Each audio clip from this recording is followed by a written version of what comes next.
કેમ વિસ્તારમાં આવેલી શ્રી વશિષ્ઠ ઇન્ટરનેશનલ સ્કૂલમાં ભવ્ય વિજ્ઞાન મેળો અને સાંસ્કૃતિક પ્રદર્શન 1200થી વધુ લોકોએ લાભ લીધો. કેમ વિસ્તારમાં આવેલી શ્રી વશિષ્ઠ ઇન્ટરનેશનલ સ્કૂલ ખાતે તારીખ 22 ફેબ્રુઆરી 2026ના રોજ વિજ્ઞાન મેળો તથા સાંસ્કૃતિક પ્રદર્શનનો ભવ્ય કાર્યક્રમ યોજાયો હતો. કાર્યક્રમમાં મુખ્ય મહેમાન તરીકે ઓલપાડ તાલુકા પંચાયતના સભ્ય નીતાબેન બી પટેલ પણ ઉપસ્થિત રહ્યા.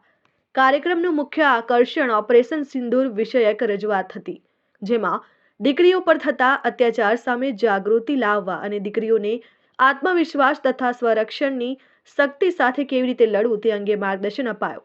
વિદ્યાર્થીઓએ સમાજમાં મહિલા સુરક્ષા અને સશક્તિકરણ વિષય પર અસરકારક રજૂઆત કરી. આ સાથે આજના યુગનો મહત્વ પ્રશ્ન મોબાઈલનો વધતો પ્રભાવ અને પહેલાની સાંસ્કૃતિક જીવનશૈલી પર વિશેષ પ્રદર્શન ગોઠવાયું. વિદ્યાર્થીઓએ જૂના સમયની રમતો, પરંપરાગત જીવનશૈલી તેમજ આજના આધુનિક યુગની ટેકનોલોજી અને રમતો વચ્ચે તુલનાત્મક રજૂઆત કરી, જે ખૂબ જ વિચાર પ્રેરક સાબિત થઈ. વિજ્ઞાન મેળામાં વિદ્યાર્થીઓએ વિવિધ વૈજ્ઞાનિક પ્રયોગો રજૂ કર્યા. શરીરના વિવિધ અંગો અને તેમના કાર્ય વિશે બોડી પાર્ટ દ્વારા સુંદર સમજણ આપવામાં આવી. વિદ્યાર્થીઓની વૈજ્ઞાનિક દ્રષ્ટિ અને પ્રસ્તુતિ કૌશલ્યે ઉપસ્થિત મહેમાનો અને વાલીઓને પ્રભાવિત કર્યા. આ સમગ્ર કાર્યક્રમ શાળાના સંચાલક તેજેન્દ્રભાઈ સાવલિયા તથા આચાર્ય સ્મિતિ રેખાકુંડ અને વિજ્ઞાનના શિક્ષક હર્ષદભાઈ બાદાણીના માર્ગદર્શન હેઠળ સફળતાપૂર્વક આયોજન કરવામાં આવ્યો. અંદાજે 1200થી વધુ વાલીઓ, વિદ્યાર્થીઓ અને સ્થાનિક નાગરિકોએ કાર્યક્રમનો લાભ લીધો.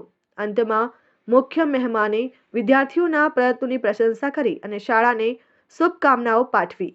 22મી ફેબ્રુઆરી 2026 વશિષ્ઠ ઇન્ટરનેશનલ સ્કૂલ કીમ ખાતે યોજાયેલ સાયન્સ ફેરમાં હાજર રહેવાનો મોકો મળ્યો.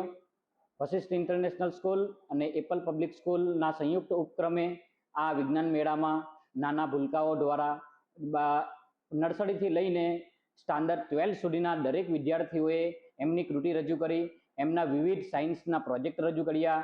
કેટલાક વિદ્યાર્થીઓએ કોમર્સના પણ પ્રોજેક્ટ રજૂ કર્યા.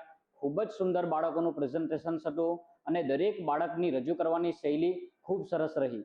મારો સન પણ આ શાળામાં અભ્યાસ કરે છે. વશિષ્ઠ ઇન્ટરનેશનલના સ્ટાન્ડર્ડ 1 CBSEમાં અભ્યાસ કરે છે. અમારા કીમ વિસ્તારમાં આ શાળા દ્વારા ખૂબ જ ભણતરનું ભાથું હમણાં પીરસાઈ રહ્યું છે. તો હું કીમના સમસ્ત નાગરિકોને, વાલીગણને એક વિનંતી કરું છું કે શક્ય હોય તો કીમમાં વશિષ્ઠ ઇન્ટરનેશનલમાં આપના બાળકોનો પ્રવેશ મેળવો અને આવા ખૂબ સુંદર જે પણ કાર્યક્રમો થાય છે તેમાં બાળકોનો ખૂબ જ સારો વિકાસ થાય છે. વિકાસની સાથે સાથે બાળકને આપણી ભારતીય સંસ્કૃતિ અને એના કલ્ચર વિશે પણ ખૂબ જ સારી એવી એમને અહીંયા શીખવા મળે છે. તો બધા જ બાળકોને અને વાલીઓને હું વિનંતી કરું છું કે તમારો સૌપ્રથમ પ્રિફરન્સ વશિષ્ઠ ઇન્ટરનેશનલ સ્કૂલને આપો. Thank you. જય હિન્દ, જય ભારત. જય શ્રી કૃષ્ણ. હું તેજેન્દ્રભાઈ સાવલિયા, કીમ શ્રી વશિષ્ઠ ઇન્ટરનેશનલ સ્કૂલના ટ્રસ્ટી તરીકે આજરોજ અમારી શાળામાં વિજ્ઞાન પ્રદર્શન અને સાંસ્કૃતિક કાર્યક્રમનું ભવ્ય આયોજન કરવામાં આવ્યું હતું, જેમાં પુલવામા જે બનાવ બન્યો એના વિશેની અમારી મેઇન થીમ હતી. સાથે સાથે દીકરીઓને, સ્ત્રી જે હેરાન થઈ રહ્યા છે એને બચાવ કઈ રીતે થાય, એક સ્ત્રી આગળ કઈ રીતે આવે એના માટેના હતા. સાથે મોબાઈલ થીમ પણ હતી. આજના યુગની અંદર જે કલ્ચર છે એના પણ થીમ હતી. તેમજ વિજ્ઞાન બાબતે અલગ અલગ બાળકોએ પ્રયોગ કરેલા હતા. 200થી જ્યાદા પ્રયોગો પણ હતા અલગ અલગ પ્રકારની અંદર.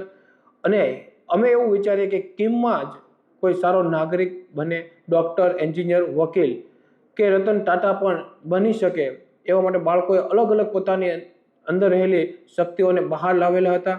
અને કીમના તમામ વ્યક્તિઓએ આ શાળાની અંદર પ્રવાહની અંદર લાભ લીધેલો હતો. આશરે 1000થી પણ વધારે લોકોએ આ વિજ્ઞાન મેળાનો લાભ લીધેલો હતો. આ રોજ હું તમામ કીમવાસીઓને કહું છું કે આવું ભવિષ્યમાં પણ આવા દેશભક્ત, સાંસ્કૃતિક અને વિજ્ઞાન અને ગણિતના પ્રદર્શનો અમારી શાળા દ્વારા કરવામાં આવશે. જય હિન્દ, ભારત માતા કી જય. વિજય યાદવ, RN ન્યૂઝ, કીમ.